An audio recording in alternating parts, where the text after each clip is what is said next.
आम्ही आलेलो आहेत पिंपळगाव तर्फे नारायणगाव या गावामध्ये. काल परवाच एक मनीषा खांडगे नावाची एक महिला आहे. तिचा पती आहे, पती थोडा मंद आहे आणि ती सगळी ती महिला काबाड कष्ट करून तिने कांदा पीक हे तिने घेतलं होतं आणि ते कांदा पीक साचवायचं कुठं, 2 पैसे व्हावेत ही तिला अपेक्षा होती. तिच्याकडे तर काही कांदा चाळ नव्हती.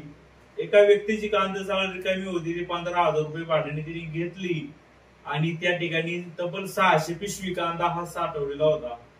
परंतु कांदा का खराब होतोय हे तिला संशय आला आणि वर जाऊन तिने पाहिलं असं त्या कांद्यामध्ये पूर्णपणे कुणीतरी समाजकंटकांनी विकृतांनी युरिया टाकल्याचं आढळलं आणि तिच्या पायाखालची वाळू सरकली. त्यांनी आपल्याला बोलवलं होतं आणि ती बातमी अल्पावधीमध्ये जवळजवळ 1.5 लाखापेक्षा जास्त लोकांनी पाहिली आणि अत्यंत संताप या जुन्नर तालुक्यातून व्यक्त केला.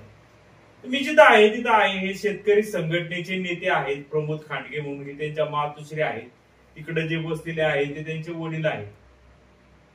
आता इथं आलोय का कारण की प्रमोद खांडगे हे शेतकरी संघटनेचं काम पाहत आहे आणि त्यांची जी आहे भाऊजाई मनीषा, तिने थेट आणि तिच्या भावानी दत्ता वामन त्यांचं नाव आहे, त्यांनी थेट प्रमोद खांडगे यांच्यावर आरोप केलेला आहे की प्रमोद खांडगे हे जमिनीचं व्यवस्थित वाटप करून देत नाही. चांगली चांगली जमीन स्वतःच्या ताब्यात ठेवलेली आहे आणि आम्ही आता कुठं जमीन थोडीशी करायला घेतली तर आमच्या कांदा पिकामध्ये यांनीच युरिया टाकलेला आहे, यांची चौकशी होऊन कारवाई व्हावी अशी मागणी मनीषा आणि तिचे जे भाऊ आहेत वामन म्हणून त्यांनी जुन्नर टाइम्सशी केली होती. तर माझ्या सोबत आता इथं प्रमोद खांडगे साहेब आहेत. खांडगे साहेब नमस्कार. नमस्कार. सगळी बाईट तुम्ही पाहिलेली, काय सांगायची गरज नाही की का तुम्ही असं केलं, त्या कांदा साळीमध्ये का टाकलं? मी टाकलं का? तुम्ही डायरेक्ट माझ्या कसं काय असं त्यांनी आरोप केला? नाही नाही, तुम्ही अहो ते मला पण हळहळ वाटली कारण हा कांदा आहे ना माझ्या भाव बंधूंनीच तयार केलेला होता, उत्पादित केलेला होता आणि भाऊ आता एकदम नॉर्मल कंडिशनला आहे. पहिला आजारी होता, त्याला आम्ही 15 वर्ष त्याची ट्रीटमेंट केली आणि आता तो एकदम क्लिअर आहे. त्याने तो कांदा पिकवलेला आहे भावाने आणि त्याची पत्नी त्याला साथ देते, हे मला अभिमान आहे ना. परंतु साहेब तुम्ही असं म्हणू शकत नाही किंवा ते पण असं म्हणू शकत नाही कांद्यावर. उलट मला हळहळ वाटली कारण आमचे त्यांचे लिटिगेशनचे प्रॉब्लेम आहेत वाटपा संदर्भातले. आता वाटपा संदर्भातले त्याच्या आधी आमच्या घरगुती प्रॉब्लेम होते आजोबांचे, त्यांचे ते वाटप पाजून म्हणजे ते झाल्यानंतर आमचे यांनी वाटणी मागितली. आता वाटणी आमच्या वडिलांकडे मागितली, वडिलांकडे मागितली तर वडील द्यायला तयारही झालते. त्यांनी कोर्टात दावा दाखल केला. कोर्टात दावा दाखल केल्यानंतर वडिलांनी लगेच दावा 2-3 वर्ष चालल्यानंतर वडीलच म्हटले, आम्ही म्हटलो, आई म्हटली की आपण दावा चालू ठेवणे बेस्ट आहे, आपण तात्काळ ते वाटप तडजोडीने करू. रवींद्र वामन होते, त्यांना आम्ही फोन केला, म्हटलं कोर्टाने जे साहेबांनी यांना सांगितलंय बाबा तुमच्यात सेटलमेंट होत असेल तर वाटप करा, नाही तर आमची काही त्याच्यात हे नाही, चालू दे केस चालू द्या कवर आहे. पण उलट मी म्हटलं बाबा आपलं सुखा समाधानाने दोघच भावे, सुखा समाधानाने आपलं वाटप होईल आणि त्या संदर्भात आपल्याला म्हणजे प्रत्येकाला शेती भेटल्यानंतर आपण हे करू. आता ते आमच्या घरगुती लिटिगेशन असल्यामुळं बऱ्याच जमिनी आमच्या ताब्यात नाहीत अजून सुद्धा. जमीन बनतेच स्थिर आहे, त्याच्यात सोडून बनतेच तुमची जमीन ताबा आहे. ताबा आहे नाही पडीक कोणीच करायचं नाही. कोणीच करत नाही. त्या अशा पद्धतीत जवळजवळ 5 एकर जमीन अशा पद्धतीत पडीक आहे आणि त्यापैकी 2.5 एकर जमीन बहिणीची, मोठ्या बहिणीला 1.5 एकर दिलेली आणि तिथं 1 एकर हिस्सा दिलाय. पण ठीक आहे, आता सोपं करून आपण प्रश्न उत्तर काय करू. तुमची जमीन समजा ती काय 5 एकर समजा भावकीच्या भांडणामध्ये ती पडीक पडलेली, ती सोडून तुमच्या वडिलांकडे किती जमीन? आता 6.5 एकरापर्यंत असेल, 6 ते 6.5 एकर. त्यापैकी 3 एकर तर क्लिअर कट पप्पूला दिली. पप्पू नाही, माझा भाऊ मोठा प्रवीण खांडगेला आम्ही कोर्टाने सांगितल्यामुळे ना आम्ही लगेच त्याला 3 एकर त्याच्याकडे देऊन टाकली, त्याला करून खायला सांगितलं आणि त्याचा ड्राफ्ट बनवला होता. सुरेश जीव आणि साहेब होते आणि ते रवींद्र वामन वगैरे होते त्यावेळेला. कधी दिली जमीन? तिच्या ताब्यात 2 वर्ष झाले तिने. आणि त्याच्यानंतर विषय काय झाला, वारस हक्क नोंद नव्हती कुटुंबाची. वारस हक्क नोंद नसल्यामुळं आईचं पिंटीचं म्हणजे माझ्या मोठ्या बहिणीचं म्हणजे मोठी बहीण आहे आणि माझ्या मोठी, दोन्ही बहिणी मोठ्याचे. तर त्या मोठ्या बहिणीचं म्हणजे सुरेखा सुनील मेंगडे, रोहिणी उर्फ रोहिणी, तिचं नाव सातबाऱ्यावर नव्हतं म्हणजे नाही, आणि आईचं नाही नसल्यामुळं, आणि ते कोर्टाला सगळ्यांची नाव असल्याशिवाय वाटप होऊ शकत नाही. त्याच्यामुळं मग ते त्या ठिकाणी हे झालं. पुढं म्हणजे त्याला 5-6 महिने गेले आणि त्यांच्याच वकिलांची नावं म्हणजे त्यांनी टाकायची राहिली होती, काही यांनी सांगितली नाही. मग त्याच्यात 8 महिने निघून गेले आणि 8 महिने निघून 2 मिनिटं 8 महिने निघून गेल्यानंतर परत त्यांनी दावा चुकीचा लिहिला होता. म्हणजे त्याच्यात हे आपलं जमिनीचा दावा आहे, वाटपाचा दावा कोणी दाखल केला होता? प्रवीण नाही, मोठ्या भावानी मनीषाने जमीन वाटून भेटावी. त्याच्यामध्ये समजा प्रवीण नाही, मनीषाने दाखल केला. तेच झालं एकूण. पण त्यामध्ये असं आहे की म्हणजे ज्या तुमच्या ज्या बहिणी आहेत त्यांची नाव नव्हती का त्या वाटपाच्या दाव्यात? मोठ्या बहिणींची हिस्सा पहिलाच घेतला, त्याच्यामुळे ते प्रॉब्लेम झाले. हिस्सा साधना राजेंद्र ढवळे ही महाराष्ट्र राज्य महिला सरचिटणीस आहे शरद पवार गटाची. तिने तिचा हिस्सा तिने हिस्सा मागितल्यामुळं दादा म्हटले आता हिस्सा मागितलाय तर आपलं तसा रूल आहे एकटे, त्याप्रमाणे तिला हिस्सा द्यावा लागेल. मग तिला तिचा नियमाप्रमाणे 41 गुंठे हिस्सा निघाला 14.25 एकर मध्ये. 37-38 गुंठे काहीतरी वकिलांनी सांगितलं होता. तुमची वडिलांची जमीन किती आहे? जमीन तुमच्या वडिलांची 14 एकर आहे. 14 एकर, बरोबर. नंतर तुम्ही म्हणले 6.5 एकर. किती ताब्यात नाही, त्यांच्या नाव 14 एकर जमीन आहे आणि ताब्यात आमच्या 6.5 एकर जमीन. त्या 6.5 पैकी मोठ्या बहिणीला 1 एकर दिलं, ठीक आहे, राहिली 5.5 एकर. बर, 5.5 एकर पैकी तुम्ही 3 एकर यांना दिली का? मग आता तुम्हाला उलट कमी जमीन आली ना? मग कमी इथं काही खाली काही म्हणजे ते अजून क्लिअर कटच नाही सगळं कार्यक्रम असा विषय. मग क्लिअर कट करा ना. क्लिअर कट हे चालू लिटिगेशनचा विषय सगळा कोर्ट. आता ते आजोबांच्या भावांचा विषय होता, सगळा विषय सगळा गुथड आहे.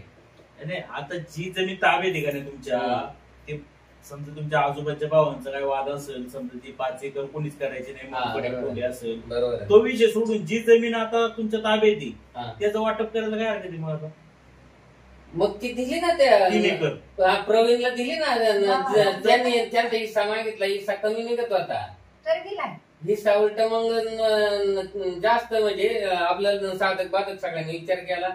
मला तर रवींद्र बोलला का काय करायचं, म्हटलं 3 एकर त्या प्रवीणला घेऊन टाकायचा हिस्सा म्हणजे त्याचा हिस्सा कमी निघत होते तसं 1 एकर निघत किंवा 1.25 एकर. 2 बहिणी 2 भाऊ जर गेले तर मग ती 1.25 एकर जमीन निघते. आत्यांचं पण नाव होतं ना त्याच्यात, आमच्या आत्यांचं यांचं नाव होतं पहिलं आणि त्याच्यात मग आमची नाव आली. आत्यांनी ज्या जमीन वाढल्यात त्याच्यातलं नाही हक्क सोड केली नाही. पहिली ज्या आजोबांकडे जमीन होती 5-6 एकर आजोबांच्या नावावर तिच्याचा हक्क सोड केलेली असं विषय. आणि मग बाकीच्या जमिनींमध्ये आत्यांनी हक्क सोड वगैरे केले नाही. ते नाव काय सातबारावर दिसत नाही, पण नाव ती 100% आहे असं विषय.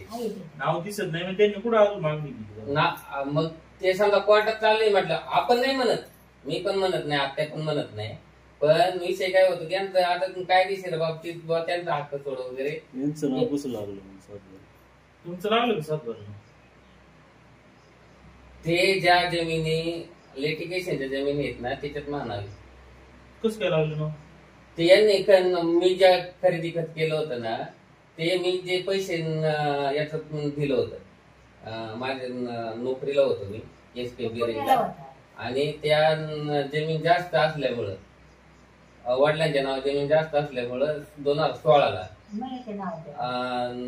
मोदी सरकार आलं आणि त्यांनी काय म्हणते त्याला सिलिंग ऍक्ट म्हटले लावणार.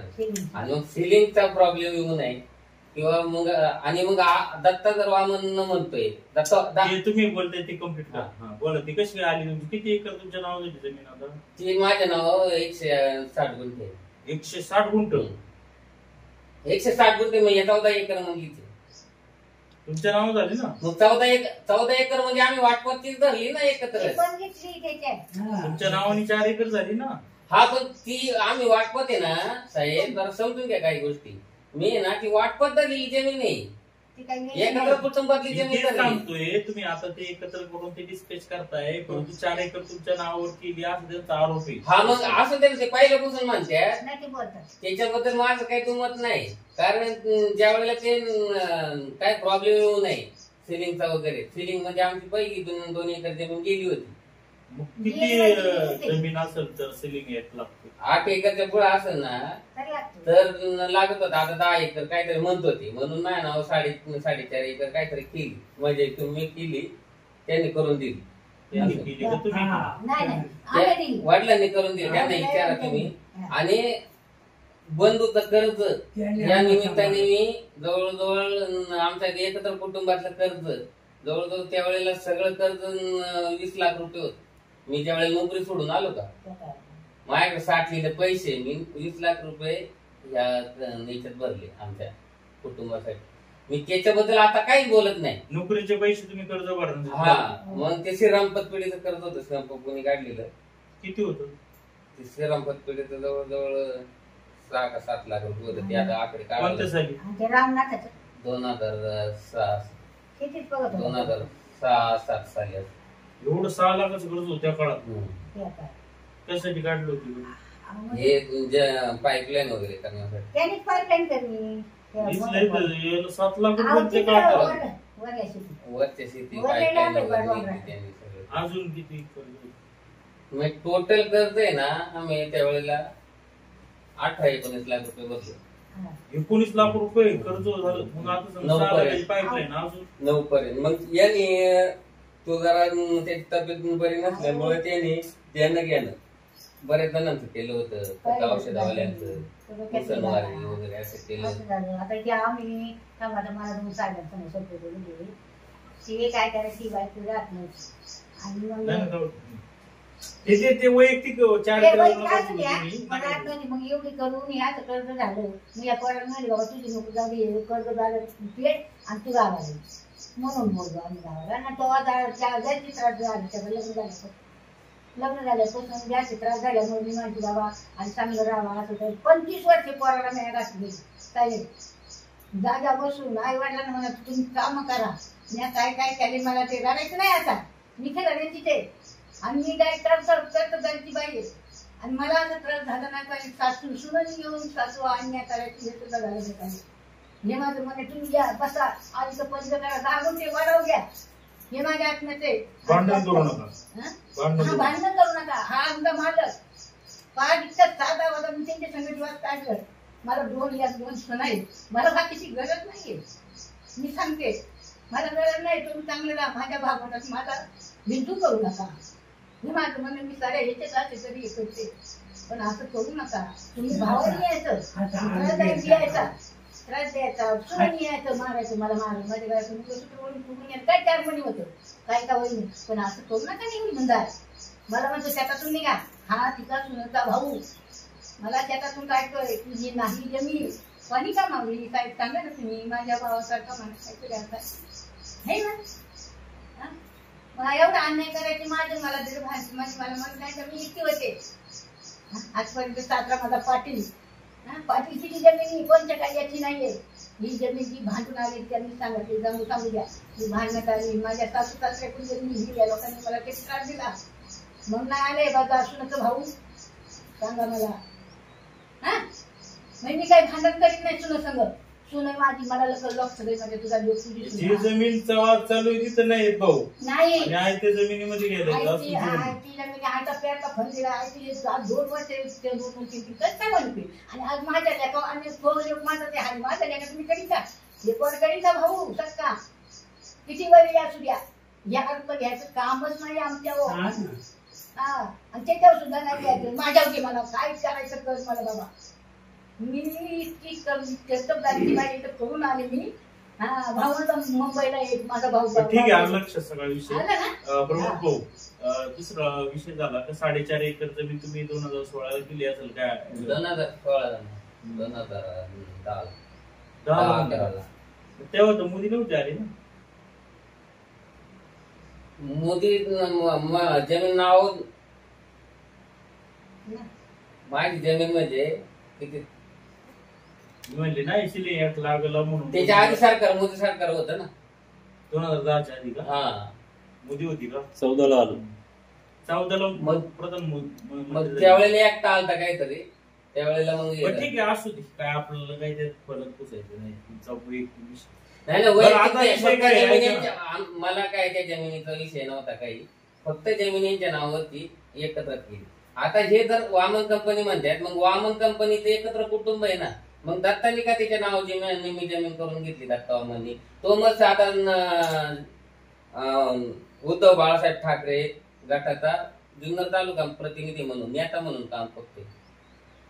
आणि त्याच्यावर आम्हाला दंडकशाही. आता मी कुठं हे नाही, शेतकरी संघटनेत फक्त प्रत्येक सदस्य म्हणून काम करतोय.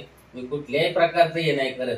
आम्ही आई वडील साठे आहेत आमचे. मी अहो ते एवढे दंडकशाही करतात. मी तिथं राहतो का रूम मध्ये त्या तिथं खाली येऊन असे जमवून आमच्या शेजारी राहणाऱ्या नंबर त्याचा नाही घेत ना, शेजारी राहणाऱ्या लोकांना फोन करतोय तो हाय का घरी. मग एवढी दंडकशाही इथं येऊन अशी फार.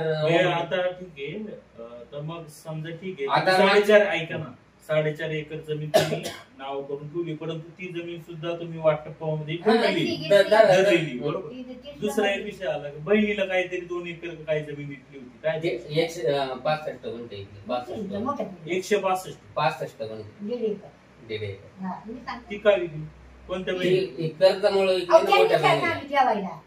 मोठ्या बहिणीला आहे ना, ती जी सरचिटणीस आहे ना राष्ट्रवादी काँग्रेसचे शरद पवार गटाची, तिला ती 65 गुंठे जमीन कर्जासाठी आम्ही दिली. आता आम्हाला द्यायची होती, फक्त कमी द्यायची होती, पण ती म्हटली नाही ते 65 गुंठे त्या गटात राहिले तेवढं देऊन टाका. मग ते 5-6 लाख रुपये शिल्लक राहिले ते. मग आता आम्ही भांडवलासाठी आहेत आमच्या. मग हिस्सा पण घेतला, जमीन पण विकत घेतली. किती घेतला? 1 एकर. काय नाव आहे त्यांचं म्हणजे? ढवळे ना. ढवळे ताईंनी 1 एकर हिस्सा घेतला, प्लस तुमची 1.5 एकर जमीन पण विकत घेतली. 65 अहो लोकांनी द्यायची त्याला काय माझी आहे, मी माहिती सगळं बघा जातो. ती कशासाठी दिली? एकत्रितलं कर्ज आहे त्यांनी सांगितलं सगळ्यांनी मीटिंग मध्ये ठरलं जमीन द्या आमच्या या तिकडे आमच्या घरात म्हणला आम्हाला म्हणला. मी काय म्हणते साहेब, आता अजून किती जमीन शिल्लक आहे? आता हे सगळे जाऊन ना 11.5 एकर जमीन शिल्लक. 11.5 आणि त्याच्यापैकी 4 ते 4.5 एकर जमीन लिटिगेशन म्हणजे ते करत नाही, आम्ही करत नाही. पडीक नाव तुमचं असेल, नाव आपले त्याचं बी निम्म वाटप करा ना. मग अजून एक बहीण आहे ना. मग ते माझं काय म्हणणं नाही, मला जेवढं येईल ना तुम्ही म्हणता ना त्याला भारी जमीन आहे खाली. सरस निरस मानाने वाटप व्हायला पाहिजे का नाही? मी म्हणत नाही भाऊ अन्याय करावं, माझी कुठली इच्छा नाही, पण कमीत कमी व्यवस्थित तरी बाबा मला पण एक मुलगा आहे, त्याला पण एक मुलगा आहे. आता मावळणीचं बी नाव लावणार तुम्ही जमिनीला? तिचं नाव आता ते वाटपात सगळे नाव कॅन्सल होणार आहे आणि फक्त पिंटीचं. आता ते मोठी बहिणीने हिस्सा घेतलाय म्हणून माझी तिच्या लहान आहे, तिला आपण कसं काय म्हणू शकतोय ना, तिने सही नाही केली तर वाटप व्हायचं नाही. आता इथं अक्का सोड झालंय म्हणून इथं काय अडचण नाही. म्हणजे एका बहिणीला हिस्सा द्यावं लागेल. हा, एका बहिणीला ते आई वडील आहेत, आई वडिलांचं ते म्हटले तर माझं काय म्हणणं नाही, आमच्या दोघातही करून त्यांनी ते म्हटले ना. आता मग त्यांना बिगर शेती करता येईल. पण आई वडिलांना ठेवायची नाही हे सांगा मला फक्त. तुम्ही सांगा आई वडिलांना ठेवायची नाही. तुमचा अंतर्गत विषय ना. अंतर्गत पण मी बोलते ते म्हणजे आई वडिलांना काय पाहिजे, हा शब्द आहे त्यांचा, वामन लोकांचा. त्यांना असं वाटतं का आई वडिलांसोबत प्रमोद गोड आहे, गोड बोलतो ना, तर आई वडिलांचं नाव खाली जमीन घेईल असं त्यांचं म्हणणं आहे. हा, त्यांचं म्हणणं ते बरोबर आहे, मी बोलते ना, पण मी माझी मालकी नाही ना. मी आता बाबू झालेली आहे. तुमच्या सामने जागा बोलणारी बाई. हा मी आमचे गाजवले, मी काय शिकले नाही. तुम्ही पण वाटपामध्ये सहभागी असले पाहिजे. मग तेच म्हणते, मग तुम्ही जर आधी म्हणायला लागले ना, आणि मी मग पुढं काही करीन. माझी मनाची मालकी मी, माझा नवरा मी. आज मी कोणी सांभाळतो कोणाला. तुमच्या वाटेला जमीन जी येईल ती कोणाला देऊ शकतो. आम्ही मानत आहे. आपण हे जे प्रकार घडलेला आहे ते कांदा साळीमध्ये हे टाकलेलं आहे युरिया, काय टाकलाय? युरिया टाकला ना, ते पण मला फार हृदयाला भिडलं. या गोष्टी आहेत ना, मी तो तर साहेबांना तो सांगणार आहे, पासून चौकशी करा. कारण आमच्या या वाटपामध्ये ना अनेक लोक आहेत ना, यांच्यात कशी वाद लागतील हा, किंवा आमचं कसं उत्कृष्ट निर्माण होईल. मी त्यांना पाणी जोडून देतोय, सगळं करतोय. मी पाणी कधी काय लागलं तर आम्ही शेताचं पाणी घेतो. पण पप्पूचं पहिलं त्याला आता पण तो माझ्याकडे येऊन गेलाय. हा म्हणजे त्याच्या आमचं म्हणजे भाऊजाईचं पण समजा आता या धान्याच्या विषयापासून जरा थोडस हे झालं. तेव्हा धान्याचं सुद्धा आहे ना, हे असे ड्रिप तोडलेले. तुमच्या धान्याचे ड्रिप नळ तोडले? हा, ते रामनवमीच्या काळामध्ये. कोणी गेलो होतो? आता त्यावेळेला आम्ही याच्यावर कंप्लीट वगैरे केली ती. पण त्यावेळेला ते काय म्हटले, दत्ता काय म्हटला, तर मी नाही, ते तुमच्या भावाने भावावर उठून दिलं. असं भाऊ पण काय नंतर म्हटला, माझा काय त्याचे संदर्भ नाही. आणि तो विषय आम्ही यांनी सांगितलं शेलार साहेबांनी. शेलार साहेब म्हटले घ्या समजून उमजून, तो विषय तिथंच क्लोज केला होता. म्हणजे या अशा जर गोष्टी घडत असतील आणि त्या धान्याचं काय चाललंय, धान्याला सारे नव्हते वगैरे काय नव्हतं ना, मग धान्यात स्प्रिंकलर होता. मग त्याला पाणी आम्हाला नीट मारता आलं नाही, त्याला औषध मारता आलं नाही, त्याला गोल आणि टारका सुपर मारता आलं नाही. त्याच्यामुळे 2 एकर धान्याचे आहे ना, समजा 20,000 धान्य निघला असता. आज 2,500 रुपये 2,000 रुपये कुठून धान्य चालू होता. 2 ते 2,500 रुपये. आज 4 लाख रुपये धान्याचे झाले असते. 20-25,000 रुपयाचे ट्रीप पाहिजे. सगळ्याच नुकसान एवढं मोठं झालं. आता ही जी 3 एकर दिलेली आहे त्यांना जमीन, व्यतिरिक्त त्यांचं काय म्हणणे असून? त्यांचं काय मागणं नाही. ते म्हणतात नाव करा, आम्हाला पण ती काय आहे ना.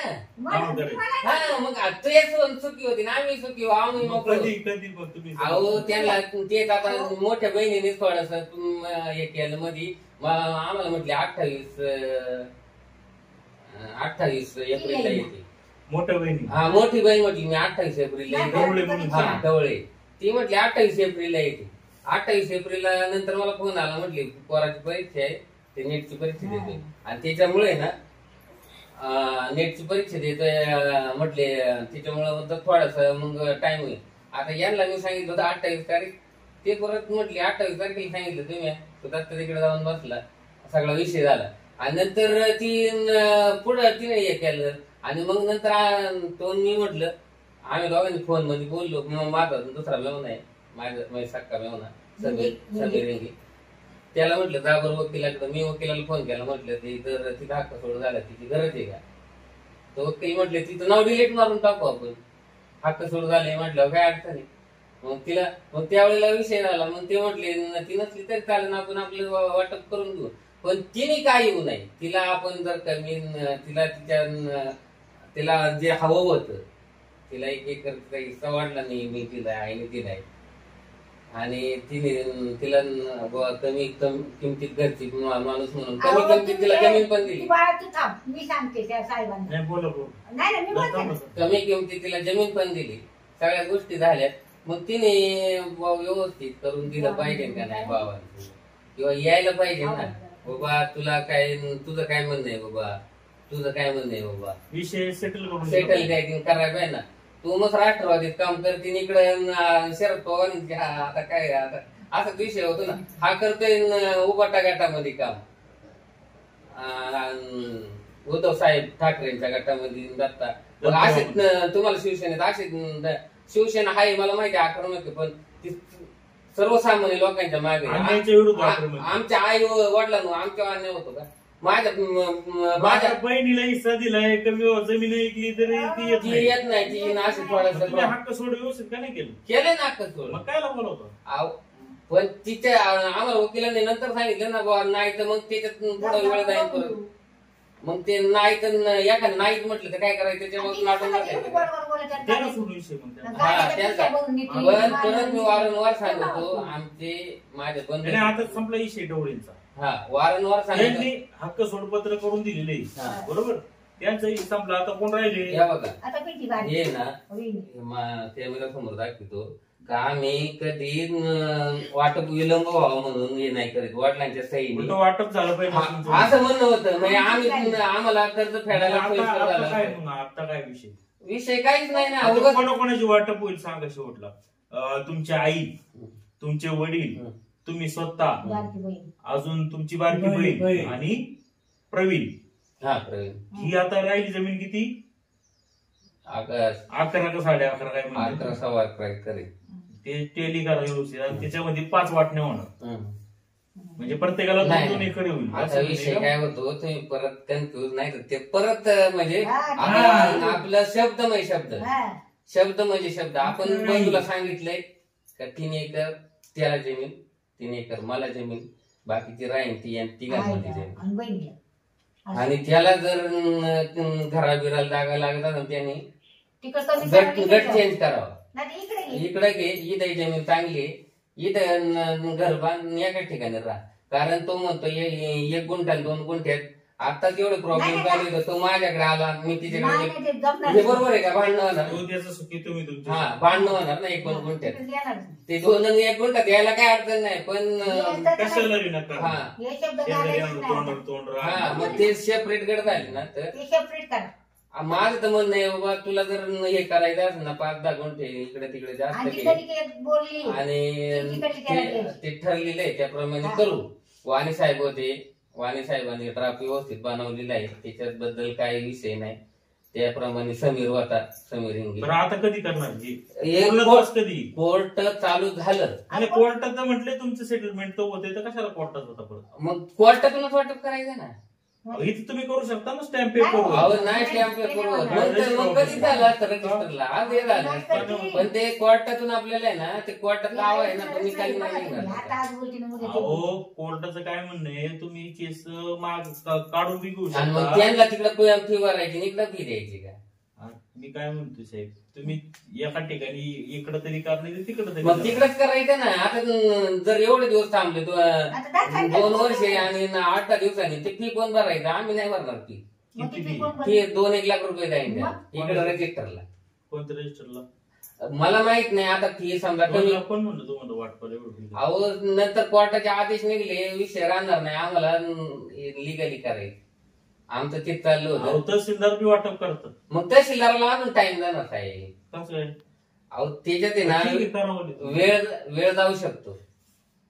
तर या पद्धतीने आपण इथं आलेलो आहे. जरा मी थोडेसे तिकड प्रश्न हे बघा आम्ही कधी वाटपाला नाही म्हणत नव्हतो. 2/12/2024 ला वडिलांनी त्यांना पत्र दिलं होतं. कारण कोर्टात जे चालू होतं ना त्यावेळेला हे रजिस्टर परत काय म्हणतात त्याची पोच येते ते रजिस्टर पोच आहे आणि त्याच हे वाटप लवकर तात्काळ करून घ्या म्हणून ते 2012 आम्ही 2024 सांगितलं. तुमचं म्हणणं आहे का तुम्ही वाटप करा? हा म्हणून आम्ही आणि ते म्हणते आम्ही प्रत्येक वेळेला आमचं उलटच मग करून घ्या ना कुठेतरी. हा. कराने देशात जाऊ ना. एवढा त्रास आम्हाला आता झाला नसता. आणि मी समाजाला पण विनंती करतो का हा समाजकंटकाने कोणी जे आमची ड्रीपचं नुकसान केलं असेल मग आमच्या धन्याचं आमच्या घरात मतभेद नाहीत. माझ्या भावात आणि आमच्या आई वडिलांमध्ये म्हणजे भाऊ किंवा आमचे इतर समाज त्यांच्या आवडून जर कोणी काही करत असेल तर त्याला आम्ही निश्चितपणे कायद्याच्या मार्गाने जाऊ.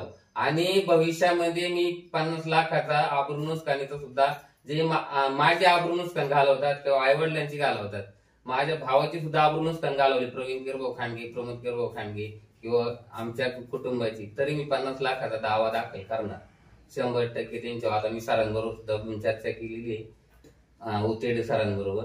त्याच्यामुळं माझी विनंती आहे की कोणीही आम्हाला आमच्या घरात वितुष्ट निर्माण व्हावं किंवा आमचं सुखी संसार आहे ह्या वितुष्टामुळंच काय आम्ही समाजात काम करतो म्हणजे आम्ही चूक नाही करत.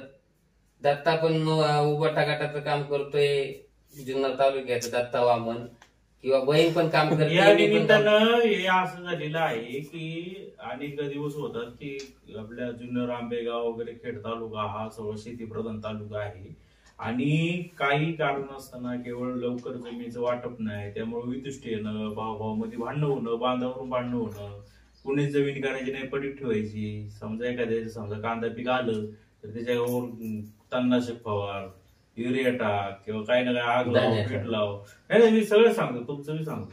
समजा दाना पोळ्यांचा दाना कोणी काही नासधूस केली होती, तर अशा पद्धतीचं हे जे आहे ही सिस्टम व्यवस्थित असली पाहिजे आणि त्वरित त्याच्यामध्ये वाटप जर झालं तर एकमेकांचं सगळं सुखा समाधानाने चालेल. समजा यांची 3 एकर जमीन असेल ती एका साईडला असेल, दुसऱ्याची काय असेल तर विहीर असेल तर तो सामायिक होईल, तर लवकरात लवकर ते दावा त्यांनी पूर्ण करावा अशी आमची विनंती. आणि त्यांचं असं म्हणणं आहे की ते सगळं प्रकार घडलेले आहे, तो कोणीतरी आमच्यामध्ये भावामध्ये भांडणं व्हावा, एकामेकांवर संशय यावा म्हणून कोणत्या तरी त्यांनी त्या याच्यामध्ये कांद्यामध्ये युरिया टाकलेला आहे. तर पोलिसांनी त्याची तातडीने चौकशी करावी, कठोरात कठोर कारवाई करावी असं प्रमोद खांडगे यांनी सांगितलं आहे. पाहत राहा जुन्नर टाइम्स, पिंपळगाव तर्फे नारायणगाव.